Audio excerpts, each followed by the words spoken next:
There were these Secret Service agents who were very angry at me walking over, and President Clinton waved them off, and I got to ask my question, which came out almost coherent. Almost. And I didn't sleep. I was on such an adrenaline high. I don't think I slept for 2 days. And I just kept thinking, if what other job or career path could possibly compete with this? And I was hooked. And so that was it. And I decided that, I want to go into journalism. And, it was all from that night.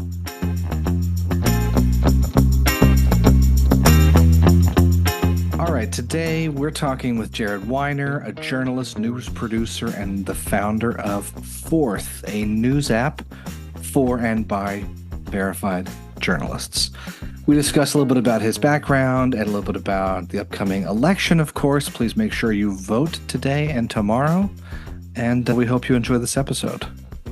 After we wrap up the interview, stick around to find out what we've been watching lately.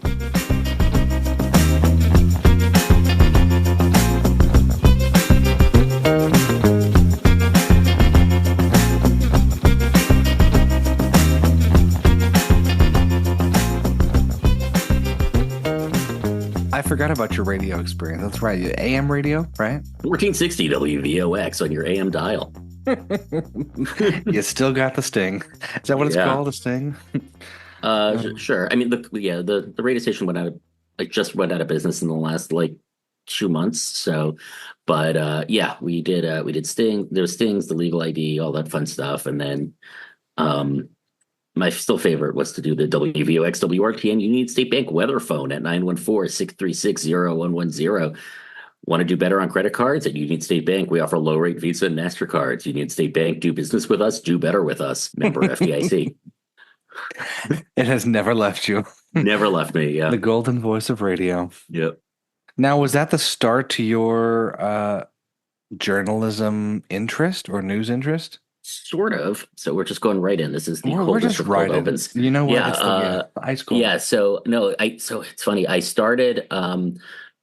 My middle school had this quote unquote radio station, unlicensed radio station that reached most of the parking lot. And we did a 5-minute broadcast every week. And I loved it. But it went away when the teacher who was like the club sponsor moved away. Mm-hmm. And I had lived around the corner from this community radio station. It was actually so close, and I'm going to date myself so much here, but our landline would pick it up in the background. We actually had to get a special connection from the phone company. Wow. Because it was that close. And so I started going in and doing stuff, pulling CDs and stuff like that. And I started doing news. They did really local news there, and I started doing news, and I got really excited by it, and I started going out on stories. And finally, Hillary Clinton was running for president. Sorry, Senate. Hillary Clinton was running for Senate in New York, and she was doing a fundraiser in town on a Saturday night with Bill, who was still president. Wow. And but it was a Saturday night and no one wanted to cover it. And I said, no, I want to. And after a whole big to-do, it was supposed to be no questions kind of evening. But I was there and I decided I'm not going to be in the same room as the president of the United States and not ask a question. And I pushed my way and started screaming, Mr. President, a question from a 16-year-old. And so I came very close to seeing the inside of a federal lockup that evening. There were these Secret Service agents who were very angry at me walking over, and President Clinton waved them off. And I got to ask my question, which came out almost coherent. And I didn't sleep. I was on such an adrenaline high. I don't think I slept for 2 days. And I just kept thinking, if what other job or career path could possibly compete with this? And I was hooked. And so that was it. And I decided that, I want to go into journalism, and, it was all from that night. Jared Weiner meets Bill Clinton, and that was it. That was it. That's the Yeah. podcast, folks. All right, shut it off. Yeah. No, I want to make sure I got it right. It is Weiner, right? It is Weiner, yes. Okay. So you meet the president, you push your way Hmm. to the front, you don't get locked up or shot. That's very important. Very important. That would have changed the evening. Definitely, the vibes would have been off. Yeah. Um, do you take that and say, I'm going right to college journalism major, I know what I'm doing, and just don't Sort ask of. So questions? at this point, it was 10th grade, Okay. and 11th grade. I don't remember. It was high school, and so I still was doing the radio station. I ended up working then at a TV station, WRNN TV in New York. Really enjoyed it. Really loved doing TV stuff. Applied to school to major in journalism. Interestingly, I was actually rejected from the communications school. I got a letter back from my college saying, you've been accepted, but please pick a different major. Wow. So I ended up declaring it as a double major, probably my junior year. But yeah, TV station at school, that was kind of pretty much what I had decided I wanted to do was news the whole time. And then, yeah, I started interning, right after my freshman year, I was at Fox. And then sophomore year on, I was at ABC, and stayed at ABC for a surprisingly long time, up until a couple years ago, doing all sorts of things there. So it's been a really kind of interesting, or I guess not interesting, kind of pretty dead set path, I would say, that this is what I really wanted to do. Yeah, I mean, it's not often that not often that people that I meet in my day to day have a clear path or at least a clear enough trajectory of saying, okay, I knew from high school there was a big key moment.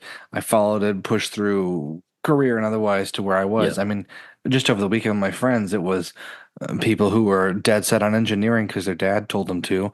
Then they were yeah. like, you know what? No, accounting, journalism, something else.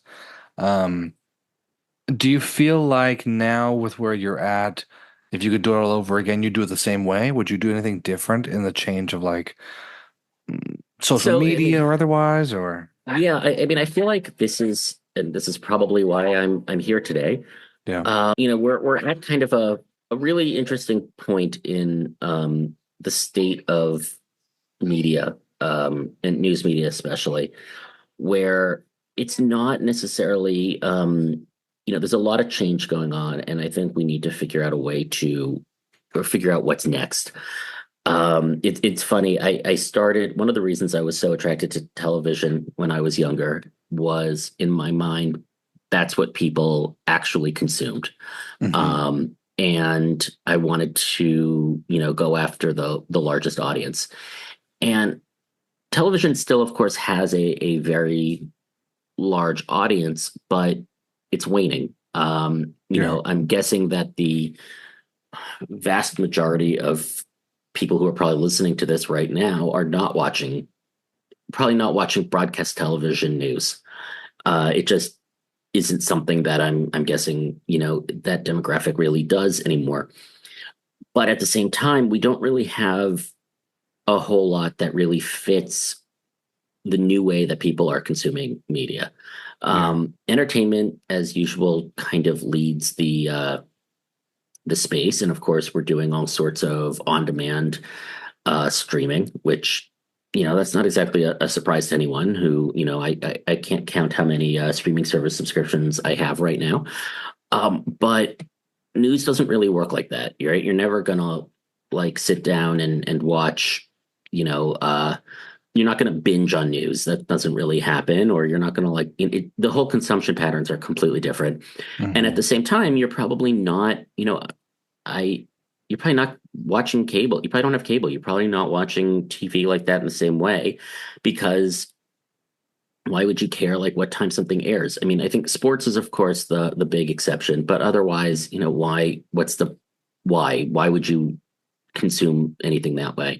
yeah, And so how do we figure out how to make news work in this sort of new world? I yeah, think the other major issue that we have is that online especially, not only is it very difficult to actually make money, and news is very expensive to produce, it it's really tough to monetize it because there's so many people out there who are doing rewrites or summarizations or just straight up plagiarizing and posting things and just sharing all over the place, and it means that you don't necessarily you could spend all this time doing all the legwork to report out a story, and you might not even be the most popular person publishing it online. And Yeah. so how do we really kind of take that back? When it comes to fiction or even I guess some sort of documentaries, it's the work itself is something that people seek out. You're never going to watch, you might want to watch Stranger Things. You're not going to search for like, you know, 80s themed horror show. Yeah. You want to watch the specific Stranger Things, and so that works. But of course, with news, once you kind of know what happened, you don't really necessarily care where it's coming from or when any of that other stuff. It's fully commodity driven, and so that's kind of where I really want to think about how we build this, and all of this is to say to your original question of would I have done the same way again? It's a tough question. I have a tremendous amount of respect and thanks for everyone that I worked with, I should say, at ABC. Made some fantastic friends there, mentors. And like I said, I learned a tremendous amount about being a reporter and a producer. But at the same time, it does sometimes feel like the medium that we were building, that we were working with, is sort of, unfortunately, maybe on its way out. And so what I've been thinking about and trying to do now has been, how do we reimagine this in a way that fits this day and age, and can be sustainable. And so I've always sort of had another foot in the technology world, and that's really where Fourth comes in. Is that this idea of trying to make news work on the internet, in a way, and we're trying all sorts of things to get that to work right now. But so on one hand, would it have been great to have gotten an earlier start on this? Possibly. Mhm. But would it be as would I come to it with maybe the same um, context or way of thinking than I have now? I don't know. So it's a lot of questions. I will say that Mark Zuckerberg and I are the same year in school, and we grew up with probably about a 15-mile difference from each other. Wow. So not that I'm bitter or anything, but who knows? If we started on that whole tech company idea, back in college, maybe things would have been a little different. Just a little bit. Yeah, just a Just a little. little bit. Well, I mean, I know you hinted at, and we'll get into it for a second, but I do Yeah. understand and I agree with what you're saying. And I would almost add that it's almost like there needed to be a void in the news media space to Yes. create what you've created with Fourth. Not a reconciliation, but we've finally realized, like you're saying, when you see some poster who's posting memes all day suddenly post a 15-second clip out of context of a piece of news and say, "Oh my gosh, look what just happened. This person killed that person." And you have to go on a huge fact-finding mission to figure out what the reality of it was.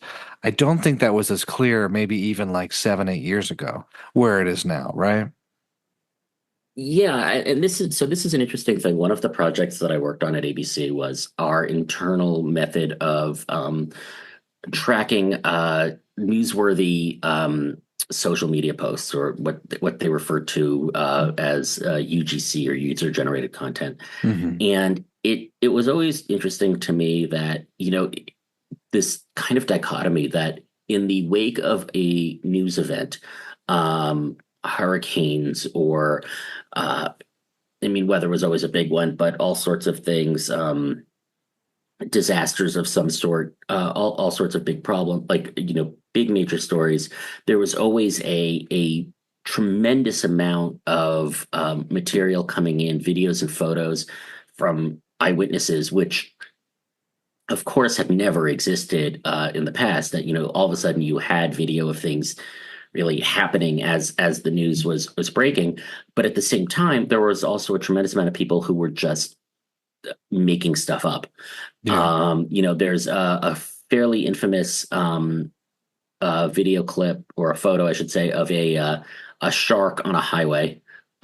It's not real. It's never been Oh real. yeah. Yeah. Someone posts that every time there's a storm. It's I've seen it it has appeared all over the country, and in other countries as well. People always decide that this was seen somewhere on at some storm. It's never been true. I don't really understand what drives someone to do that, but it was definitely a thing that's out there, and it's very tough um, to combat. There's another one that I've seen lately as California residents. We've had our share of earthquakes in the last few months, and I've noticed that now there's a video clip of a ride at Universal Studios that people keep posting of, pretending to be inside the subway system during the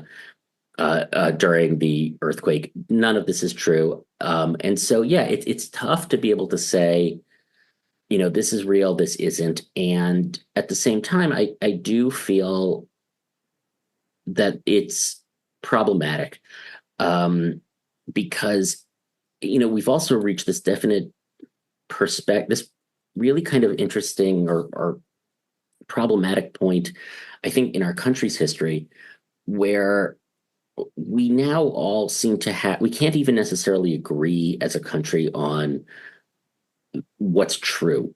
Yeah. And maybe this is my own naivete, or just kind of, wishing something existed, that, remembering a time that never existed. But at least in my recollection, my own mind, when I was younger, look, people always had different political beliefs and different leanings, and that's what makes America America, right? Where there's always going to be disagreement, and there should be healthy debate. But it used to be, at least, that we could, as a country, look at something and say, this is what is happening, this is the truth, and then we could argue about what we think should be done.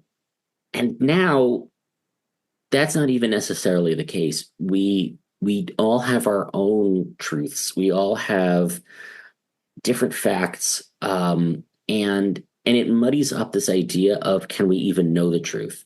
Yeah.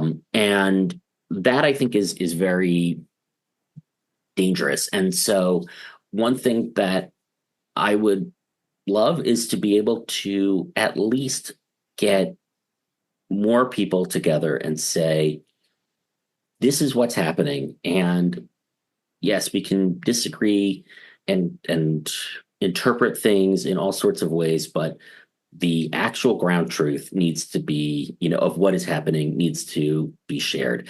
And so, in a way, it's a way, combating this sort of misinformation is a way to really try to get back to that, because we're all, whether we think we are or not, we're all, being bombarded by misinformation, and it can have a toll, I think, in the long run. Yeah, my co-host and I, who is not able to join us today, we are just wrapping up a series on military propaganda in film and Mhm. television. And as part of it is recognizing how often we get not just mixed signals, but subliminal messaging, things like that, that kind of make us uh, question how much we're receiving day in, day out, that we don't even know we're receiving. Everything from if the Royals are putting out hit pieces on certain people to kind of shape their narrative or Yeah. elsewhere. But it does create a very interesting situation when you talk to people who, like you're saying, just don't believe in truth and believe that whatever conspiracy or otherwise is better than the news. Do you feel Yeah. like film and television has affected how we see the news, or does this feel like strictly social media, or kind of a mix of the both? I mean, I definitely see that there's definitely an effect. I mean, look, I'll just say, from a a much more, I think, potentially benign example, just from my time in jury duty, I know that there's always a frustration, I think, from people in law enforcement that the CSIification of the country, that we now all assume that evidence is so black and white that we can find a hair somewhere on a murder scene and bring it to a lab and come up with a name and a photo of the person who did it. And Yeah. that, of course, is not true. So there, I think in that sense there is a way that it's absolutely bending how the populace sees certain things that they're especially not used to. And then, there's a lot more politically divisive conspiracies that, of course, happen. Pizzagate, I think, being a big example of that. That this one pizzeria in Washington D.C. that doesn't even have a basement was somehow using this non-existent basement in child trafficking. All of this, of course, is that is of course terrible and not true. And so who knows what's going on? Even, I mean, I think there's even potentially, even going back a long time, there's always that phenomenon on, I don't know if it has a name, where we all collectively remember certain quotes from movies that were never actually said that way. I think probably the most famous political quote that I can think of from recent history was the "I can see Russia from my house" Sarah Palin quote, which of course was actually Tina Fey on Saturday Night Live. That wasn't an Yeah. actual quote. And so we definitely have pop culture through these other forms of media do, I think, we do internalize things and start to think of them differently. I think what's been so problematic, though, in dangerous in recent time, and is that it's become such an industry now, and especially that there are hostile nation states and other special interests who are, all they're doing is trying to bombard us so much with misinformation and disinformation, and I think in some cases making it unbelievable is almost the point, that we finally just walk away going, you can't trust anybody, Yeah. or everyone is corrupt, everyone is bad, and it just gives you such a fatigue that you just don't want to consume anymore, or you just don't trust anything. I'm reminded of an episode of The Office where, after accidentally, spilling a secret, Michael Scott tries to just start making lies about everyone else in the office, to cover it up. And in a way, that's kind of, I think, what's happening, is that there are real stories out there, that people are just discounting because, they know that there's so much out there. That just isn't true. The Donald Trumpism of fake news is, I think, a perfect example of that. He really did grab onto something that was actually happening. There was fake news stories being pushed out, and it, of course, has morphed into something that means something completely different. And it's really that idea of, what, maybe who knows anymore? So I might as well just go to the place that, where people think like me, or have my opinion, and it's a safer place, and so I'll just go there. Yeah, that's a really good point, especially that, I mean, on both sides of whatever Yeah, political aisle you're on, it feels easier to put your head in the sand than to try and sort through which is which, and you have things like Snopes, and then you have folks that say Snopes has an agenda. And so you kind of run into these games. I mean, we saw in the last few months this whole, Trump claiming they're eating the pets, they're eating the cats, they're yeah, eating dogs. And then to watch John Oliver, I want to say, who just kind of dug into where this even come from, and it was an out of context Facebook post with someone holding a goose, and then that created an entire story around Haitian yeah. immigrants are now eating dogs and cats, and it's wild because I know for most people it is much easier just to stop and not look than to figure out what the truth of it is. It is, and I will say, just as a tangential to that, one thing has just always been surprising frustration to me has been this idea of when people talk about the media's agenda. Yeah. And it's, in any workplace, you realize, I mean, think about where you work. And I mean this to anyone listening in really any job that you have. And think about trying to get all of your coworkers to agree on an agenda. And how difficult that is. And now imagine that against you and all of your competitors agreeing on an agenda. Especially when you have, crazy deadlines. It's the idea that there is this sort of coordination or feeling that, that people, that there's a single agenda, or a single belief or single prejudice or bias that, fits everyone, or an entire industry is so laughable to people who I think have worked in it. Mhm. But I know that to the same extent is something out there, and people, I know write off individual outlets or the mainstream media, whatever that is, as a whole, because they say, like, there was something where one person didn't push back enough on this or repeated something or whatever. And at that point, and that's, I think, the other just thing that has always struck me as absolutely wild, that you can't, that, how much decisions and people get lumped together. And I say that only as you're bringing up these things where you kind of wonder, where did this come from? That's another Mhm. one where I sense that somehow, it's one of these ideas where I think people look at complexity and just decide I can explain it with this explanation. It is, honestly, I will say, having worked in network television for many years, it's a miracle that anything airs at all sometimes, let alone, a cohesive, uh, conspiracy to present one agenda over another. Yeah, and honestly, it's like Neil deGrasse Tyson, I think, is one of the Yeah, ones who's brought up the conspiracy thing of, oh, there's a global conspiracy. No one can keep a secret ever, you know? yeah, Whether you're talking about, I mean, we see with Diddy or Epstein or whatever else, there's always been people mentioning these things. It's not like they were truly forever under the radar. So yeah, the idea that every major news organization has one agenda, that really rules out a lot of disgruntled lower level employees and whistleblowers and social and higher media. level.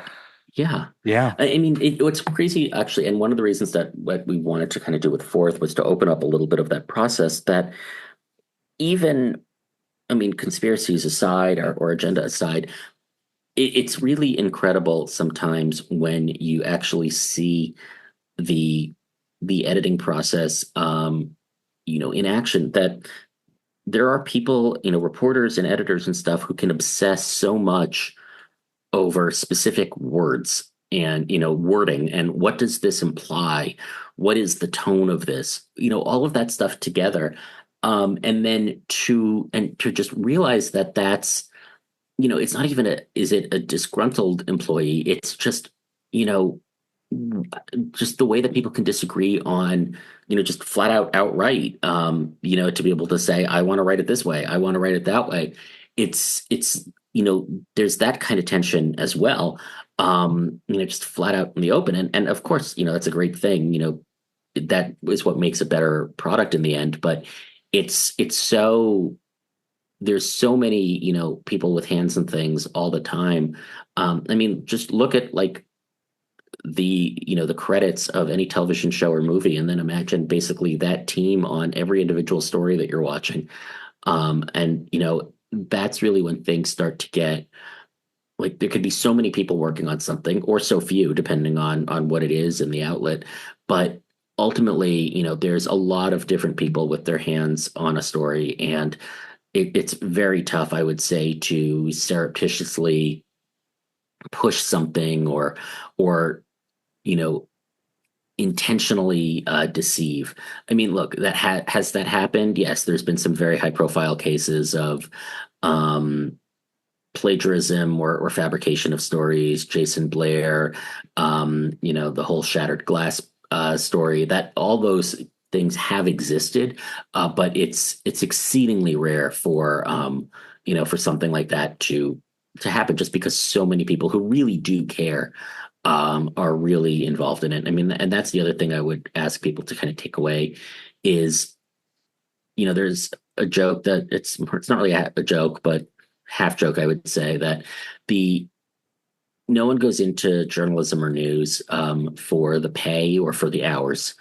For the most part, everyone is making far less than they would in any other job. The hours are terrible. This is an actual job where you generally have to decide, do you want Thanksgiving or Christmas off? Because you're not going to get both. So you're not doing this for a paycheck or for convenience. You're doing this because this is something that you really care about and you really love.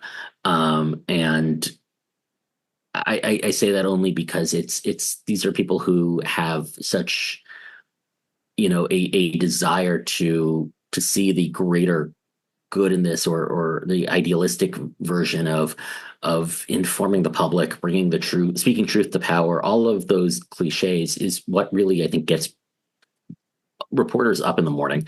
And so there's a lot of passion that goes into most of it. Well, let's talk about, I mean, that's a great segue Yeah. into discussing more about Fourth for all of our listeners, Yes. because I think you are bringing that passion and also just making it a very clear path between reporter and individual and reader on their phone. Talk a little bit about what Fourth is and how you first got the idea and then started it up. Sure. So Fourth is a news app or a news feed for news. It is almost social media, but not. In many cases, in many ways, we think of it as anti-social media, in the sense that it's not meant to be social media. We don't want to know everything about every person on there and photos of your dog and all of that stuff. It's really just for news. Ultimately, so my co-founder Zana and I, we long time ago we worked at ABC. She was the managing editor of abcnews.com, ended up going to run news at Snapchat and then at Newsbreak. I was a TV producer who started doing software development and stuff within ABC internally. And we reconnected because we had this sort of shared frustration for where news online was headed, which we realized that, there are studies that were out there, but I think in many ways they kind of confirmed what we knew in our gut, which was the vast majority of Americans, and it's even more pronounced on the lower side of the age spectrum, the vast majority of them are getting at least some of their news from social media, even though that they say that they don't trust social media. And they probably shouldn't necessarily trust social media for all the reasons that we've talked about already. But they're still getting their news there. And we realized that there was something so great about the format and the delivery mechanism that people were clearly willing to overlook these unbelievable downsides. And so our thought was, what if we could meet people where they were, where they wanted to be getting their news from in this format, this brevity and combination of a lot of different sources and topics, and really bring it into one place, but do it in a way where, we could guarantee that everyone posting are real journalists who agree to a real editorial policy, and, what we're putting out there is credible. And that's what Fourth is. We've gone through a few different iterations, and there may be some more changes to come, but what we're ultimately, the mission itself hasn't changed. And that's really, the kind of the main idea of it. The analogy that I sometimes use is a long time ago, back when I was in college. There was a big issue with music online and music downloading and file sharing. There were apps, first Napster, and then all sorts of other ones, Kazaa, LimeWire, BearShare, etc. And people were just downloading music for free. And it got so bad that the recording industry started suing individual college students. And everyone, that whole industry was you know, running around panicking because they said no one wants to pay for music anymore. This is the end of the recording industry. It's all gonna collapse.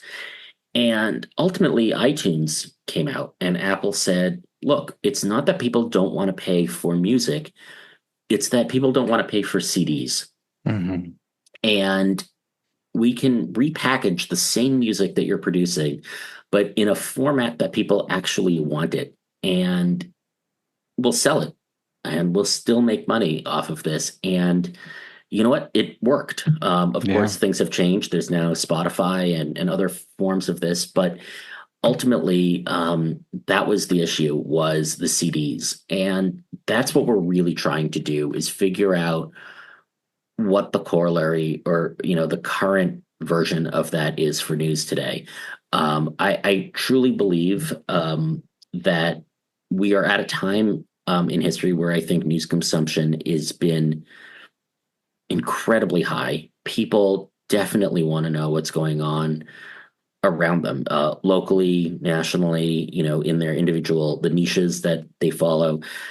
It's something that is still very much desired, but it's still coming in on today's version of CDs. And so what we need to do is figure out how best we can figure out what people actually want and how they actually want to consume it, and really make it palatable and attractive to a demographic today that is going to be consuming it. Because, as I said earlier, TV is still has the largest audience, but it's waning, and Mm-hmm. at some point that's not going to be the case anymore. And so we really need to figure out, not just for TV, but for print and radio and all of these other um, media forms of media that are really struggling in staying afloat.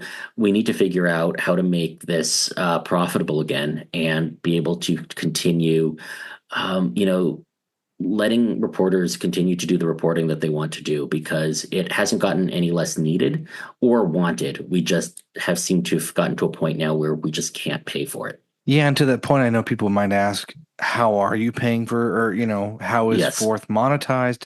Can you talk a little bit about that? And then also, Hmm. as I've used it for the last few months since I Hmm. first talked to you about Yeah. it, I know there's photos on there. You guys have different Yeah. categories.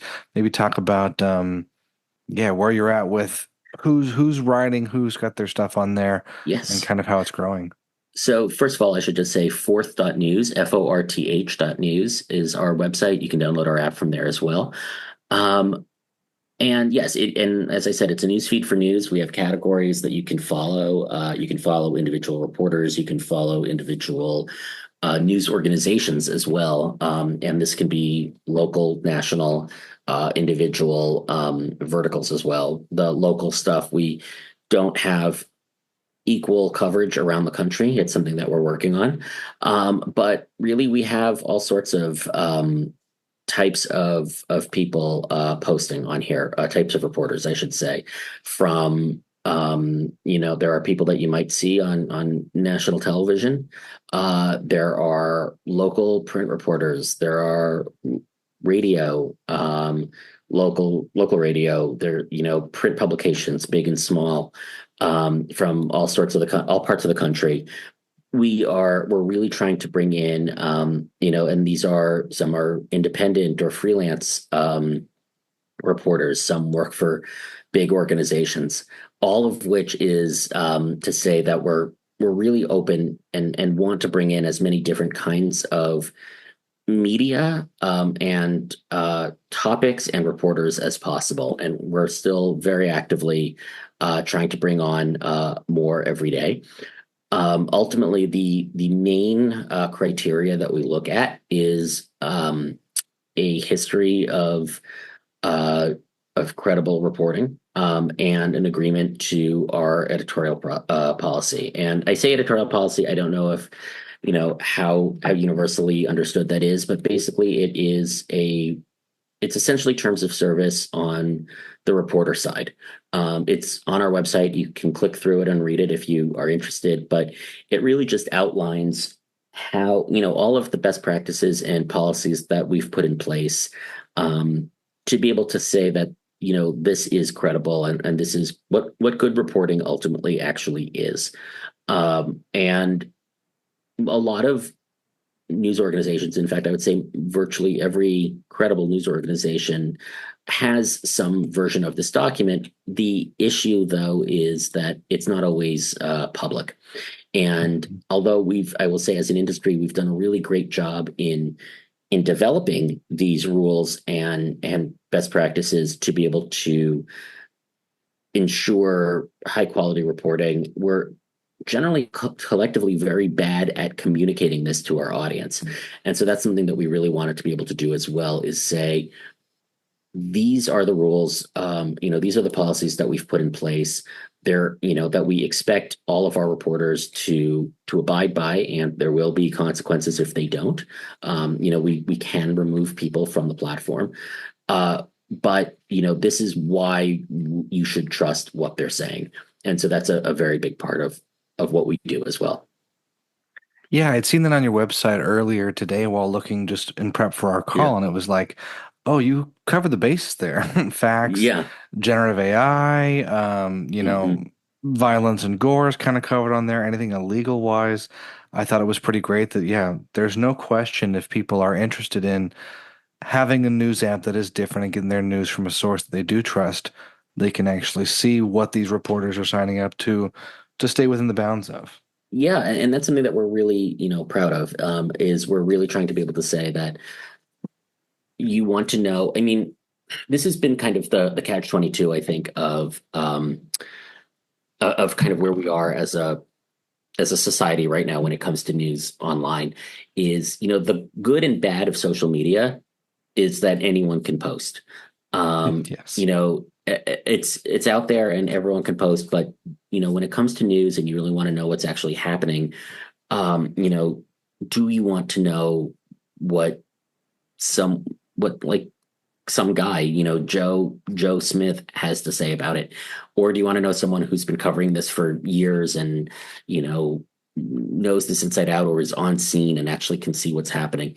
And so that's something that we, wanted to make very clear. And the problem, of course, is, and, I think a lot, the standard kind of thought process behind this, and I will admit, I've done this myself too, has been, well, I follow who I trust.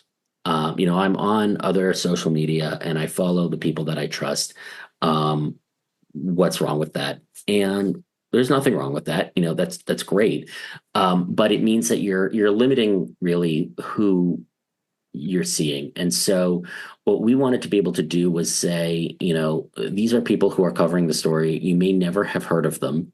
And that's fine, because, the other sort of issue with this is that the way journalists end up becoming celebrities and build a following is generally not through, straight journalism. They're doing analysis, they're doing opinion, they're doing kind of, other things. And so if you really just wanted hard news reporting, especially, on the local level, or some of these other topics, you may not actually know who's, these people's names. And so we wanted to be able to say, here are people who are doing great reporting that you are probably going to be interested in.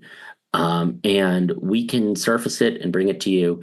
And here's why you can trust what they're writing, and maybe expand, your follow list a little bit and see these people who we think are doing some good work and want to share it with you. Yeah, I think that's vital, and especially just Yeah. in educating, I think the lay news consumer, which is most of us. Hmm. I think it's just such a big leap from I'm seeing what's on my feed that's been given to me, great, to finding out about journalists, what they write about, having some sources you're like, oh, I like how they, discuss XYZ. Hmm. Um, I did my master's in PR, and it wasn't until doing my courses that I realized I said, oh, wait a second. You mean these agencies have journalists they specifically have relationships with because they like the work they do and Yeah. hand them things and say, write the story you're going to write. We hope for the best. It has completely changed how I consume news of finding, oh, yeah, this journalist really writes about something in a cool way. Let's follow what they're writing, or they really do great exposés. Let's dig into, what they're talking Yeah. about today. Um, and it's something I wish we learned, not just in school or otherwise, but it was easier to pick up as the social media age kind of kicked off. Yes, and it's something that I think I hope at least too that it means that you can kind of realize who's behind there and who's doing the work, and that we can kind of uncommoditize or decommoditize some of this reporting a little bit, and you can go straight to the source, and hopefully it means that the people who are doing this work can continue to be able to capitalize on it and monetize it and be able to pay their bills, and so they can continue doing it, because I think that's probably the biggest crisis that's facing the journalism industry these days. Before we go too much further, how are you preparing for the election coming up? Is there anything we should be looking at specifically, or how are you preparing for the decisions for not just presidential, but all the other elections and things like that? So, I kind of miss actually being more hands-on. There's nothing more exhilarating than being in a newsroom on election night. Yeah. There's just something about the copious amounts of pizza and adrenaline that I kind of miss. Unfortunately, I'm not really doing any direct reporting these days. I'm trying to build this platform, which means that I really have to delegate and pick up, I should say, the reporting. I don't want to say delegate. We don't really delegate the reporting. We really just you know collect the reporting that our partners are doing. But so I think that's one thing that, for better or for worse, is not something that I necessarily need to prepare too much for, Mhm. because I can trust that others are doing it. But I would say that, it's a there's so much that goes into it, and then, it's in a way it's really crazy how, when election night comes, it's so much of that has just been work that was done ahead of time, and you just kind of have to, like, see the process. Like, there's going to be some stuff. There's always, I would say, the October surprise, they call it. Something may come up, who knows, which will change. But look, like, I would say, especially in an election like this, first of all, be somewhat wary about where things are coming from in stories, good or bad. If it sounds surprising to the point of, is this really true? I think that's something that you have to wonder, is it really true? Carl Sagan, the great astronomer and scientist, had a way of thinking about things. It's known as the Sagan principle now, which is, fantastic claims require fantastic evidence. Yeah. Whether it's something that you want to believe or don't, both of that is absolutely, possible. You have to wonder, is this likely? And if it's not, and this is completely just fantastical or outrageous, how do you know that this is true? And what is the evidence of that? And I think, to that same point about these vast conspiracies and everything. Look, there have been conspiracies in history, but look at what is the evidence to say that this is a conspiracy and not just couple like things that happened, and really look to that. And otherwise, yeah, just I would say that's probably the number one thing to think about. There's a tremendous amount of research, of information out there for any race. I'm actually looking at my ballot right now, off to the side, and I know Mhm. that I have some research to do on some of these races that I don't know too much about, but there are fantastic voter guides out there in the LA area. LAist, formerly known as KPCC. I think they do a really fantastic job. There are other similar resources like that in other places. Go into this being an informed voter. Please vote, and yeah, and we'll get through this together. Whatever happens, it's gonna happen, and we will. There'll be a lot of emotions, some good, some bad, but in the end, it'll all happen, and life will continue to go on. Well put and well said. Especially with all the fear on both sides and what happens next, who's moving Yeah, to Canada. That didn't happen in the last 8 years. yeah, But exactly. um I think like you're saying, information Yeah. is a great tool to combat fear and apprehension and anxieties. And I think with Fourth, with the work you're doing with them, as well as those websites you just talked about, becoming informed in the right ways and really kind of digging into the claims can help us kind of put some of these fears to rest. And I hope for everyone listening that they go to fourth.news. Is Mhm. that right? Forth.news. Fourth.news. Yeah, The web version, download the app. I really enjoy the app on my phone. glad to hear. It's become rather than going to Mhm. Twitter and hitting the search button and being like, what is everyone talking about? It's been nice to kind of hop on there instead and go by category. I love space stuff. So, of course, I'm following all the space station news and the, Oh, the that's great different to hear. launches there. Um, but yeah, thanks again for coming on and sharing your love of the news and the work you're kind of doing. And I'll make sure we have linked in the show notes, Fourth and the app there. If someone has questions or wants to talk to you, what's the best way for them to get a hold of you? Hello at Forth.news. We'd love to hear from you. So please, yeah, you can definitely email us. It's probably the easiest way. We check our email obsessively.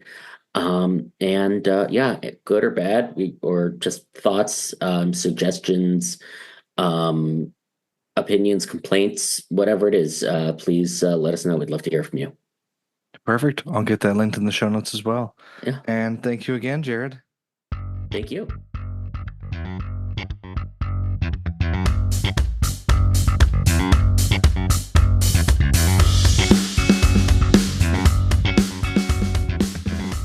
Tell me what you did on Halloween. I had a party at my house with my roommates, and then it wasn't. So here's the thing about me. I don't hang out with a lot of straight men. I hang out Okay. with I hang out with girls and gays a lot. And this party had more straight men in it than I've been around in a long time. And so I was like, what's going on? What's happening? So I ended up going out on the town and danced the night away with some of my girls and gay friends. You didn't just take notes from Top Gun and Top Gun Maverick? No, dude, I'm I just guess not that's good the at girls it. and gays. Never mind. Top Gun Maverick and Top Gun is the gays.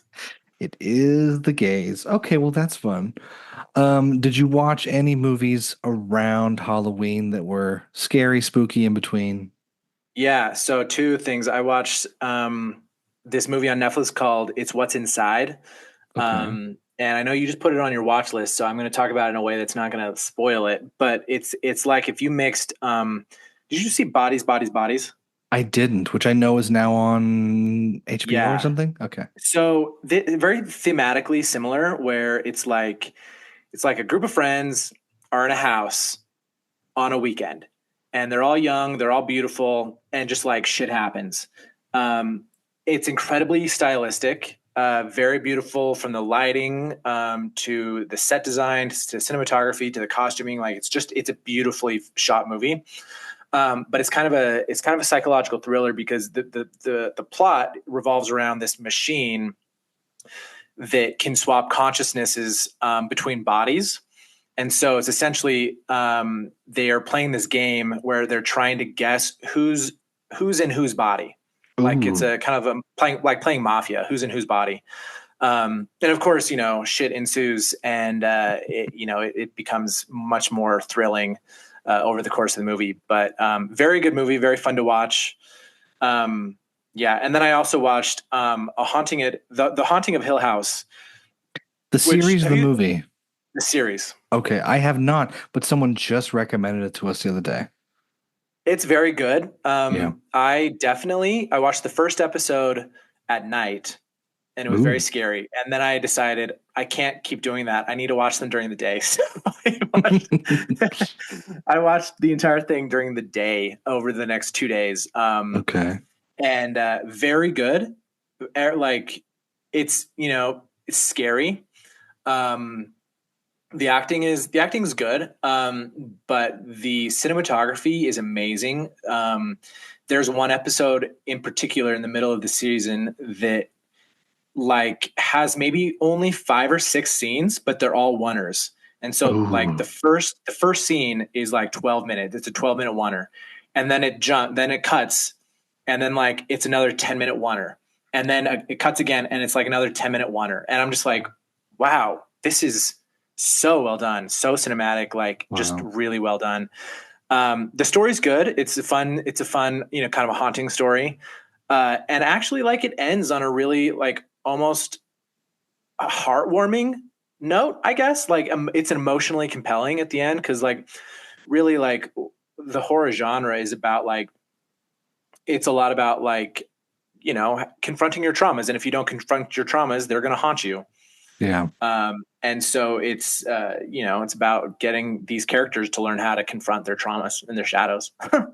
And we love it for that. We love a little Yes, we do. psychological psychotherapy horror. Yeah, it was good. That's good. They're both on Netflix, right? Haunting a Hill House and Yes, yeah. Well, the Haunting at Hill House is part of like Mike Flanagan is the creator of those, and okay. he's made Midnight Mass, the Midnight Club, the Haunting of Bly Manor, the Fall of the House of Usher. All those are him, Gotcha. Okay. and they all like a lot of the same actors are in them, and so it's kind of like a Wes Anderson where he's kind of carrying around a cast of actors who are doing all of his movies for him. We love to see it. That's fun. Yeah. See people pop back up. All right. Getting spooky on Netflix. I was similarly getting a little spooky on Halloween night. We were supposed to go out, wasn't feeling great after work. I was like, you know what? Great reason to stay in. Also, for anyone listening, it was also Diwali, which is like Oh. India's huge holiday, like their equivalent of Christmas, like that big. We're going to a party tonight with some other people for Diwali, and then this weekend doing more celebrating. But because it was Halloween and Diwali at the same time, I thought it was only fitting we dig into M. Night Shyamalan. Um, Mm. and my fiance was like, "Oh, I've never seen Split, and you always talk about Split." I was like, "Perfect." So we went out of order, but I think it's kind of a better order in my mind. We went Split, then Unbreakable, then back to Glass. Have you seen all three of these movies? I haven't seen any of them. Oh man.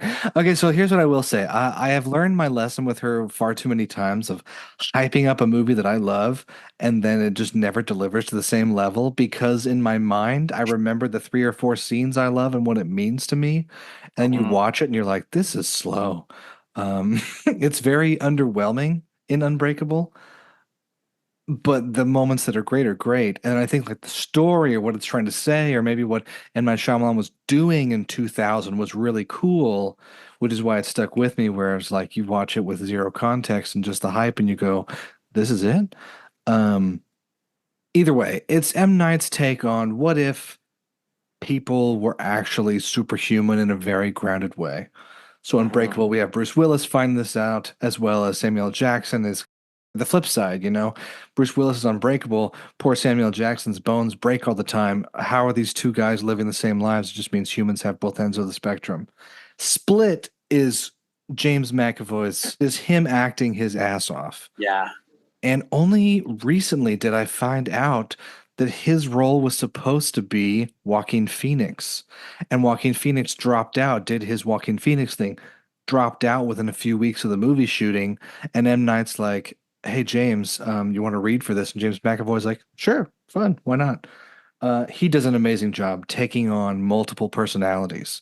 The whole idea is that this guy with dissociative identity disorder, kind of like schizophrenia, but not exactly, kidnaps these girls, and they're trying to figure out who they're talking to as each personality takes the light or stands in. And so James McAvoy walks out as like a British posh woman who's like maybe in her 40s, or like a 9-year-old kid, or like this OCD guy who's like very prim and proper and doesn't want to see any dirt or clothes, dirt on your clothes or anything. Or as like Barry, this kind of like funny Philly, New Jersey, fashion-loving gay guy, or like another woman who has to take insulin because she has diabetes, and it just is so Hmm. cool to watch him take on all these masks all at once. And it was Anya Taylor-Joy's one of her biggest movies after Vitch, early on Yeah. before Queen's Gambit. Anyways, fantastic movie. I really like it. A couple like gory scenes, and most of it's psychological and just trying to figure out what's happening. And the Yeah. last one is the 2019 culmination, Glass, where they're all three in a mental psych ward together, being interviewed by Sarah Paulson. Um, won't spoil that one. It's not like a Marvel, movie. It's not gonna, they're not like brawling the whole time. It's much more interior, but I like them as a trio. They're not perfect. They're much quieter and slower than I thought, but they're fun. Interesting. I'll have to give him a take. Let's wrap it up right there for tonight and remind everyone to get out, go vote if you haven't already. We hope you enjoyed our interview with Jared. And if you want a news app by verified journalists, download Fourth. I really enjoy it. It's better than what Twitter, X, and Threads are going to give you, and gives you the news you can use. So until next week, watch good movies and TV, and we'll be back soon.